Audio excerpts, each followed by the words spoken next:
Some stories don't begin with a cry. Sometimes the greatest moments in the world make no sound at all. That night, the forest was silent, not out of fear, but expectation. The soil had swollen like a creature taking its first breath, and the leaves trembled without touching. The usual melody of the wind had vanished. The sky was gray, yet beneath it, something was moving. Invisible, slow, rhythmic. It pulsed like a heart. Deep within the woods, beneath moss and stone, a tiny creature stirred. On a damp rock, a snail slowly pulled into its shell. Rain was coming, but not yet. Velmo didn't know. He only knew the comfort of stillness, a life built on patience, on repetition. Every day, the same path, the same leaf, the same pause. In his small world, nothing ever changed, but that night, nature would ask him for something vast. A low hum rose from the earth. The ground vibrated. Through the roots, an unseen wave spread outward. Velmo raised his head. He didn't see it, but he felt it. A whisper, a call. The forest held its breath. Even the smallest insect had gone quiet. Then the sky trembled. A shimmer twisted behind the clouds, as if someone was bending time itself. Yet nothing fell. No rain, no stars. Only a pulse, the echo of a heartbeat within the world. Velmo retreated into his shell, but his gaze lingered. Something was awakening in the heart of the forest. The silence was not emptiness. It was the sound of destiny gathering. And in that stillness, though nothing seemed to move, the world began to write a new story. Time was shifting to match the pace of a snail.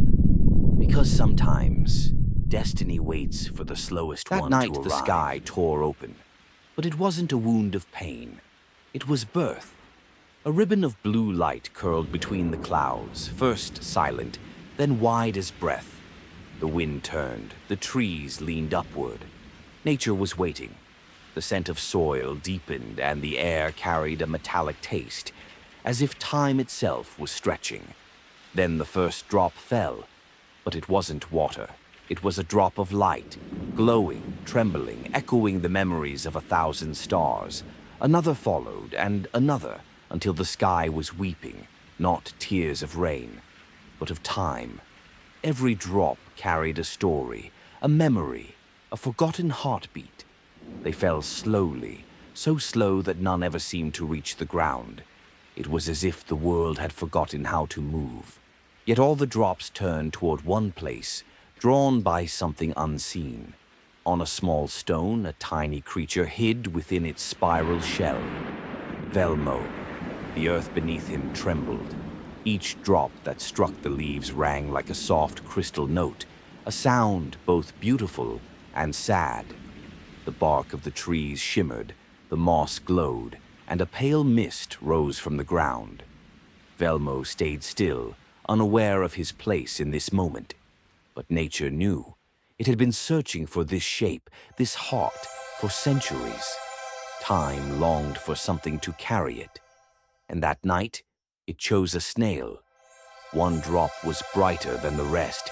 It spun as it fell, tracing a spiral through the air, the symbol of time itself. It slid down a leaf and touched Velmo's shell. In that instant, the silence shattered. The world stopped, and time found its heart. Time held its breath.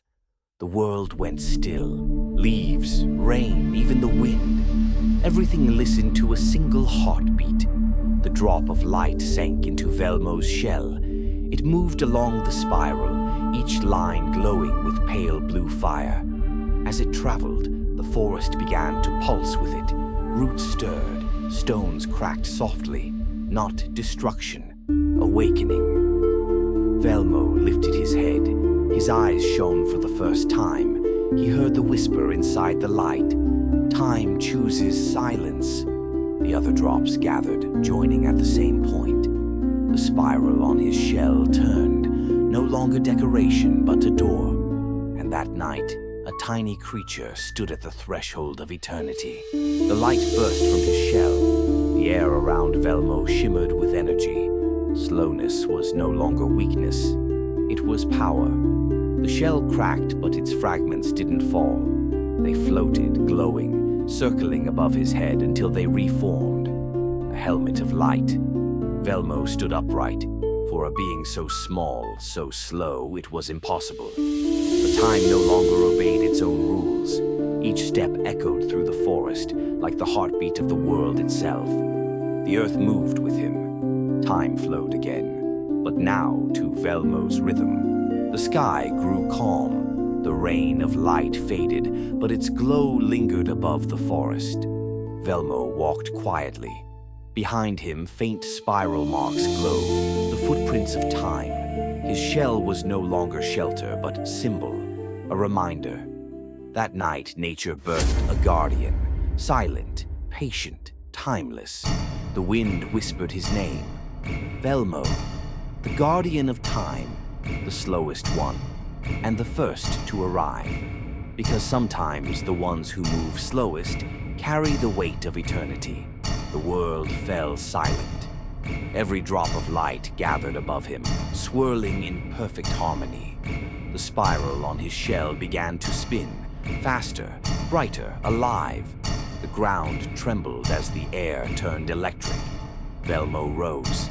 The fragments of his shell floated upward, forming a radiant armor that pulsed with time itself. His eyes burned blue with purpose. The wind bent around him, whispering his name. In that single moment, a creature of patience became a guardian of eternity. Velmo was no longer bound by time. He was time.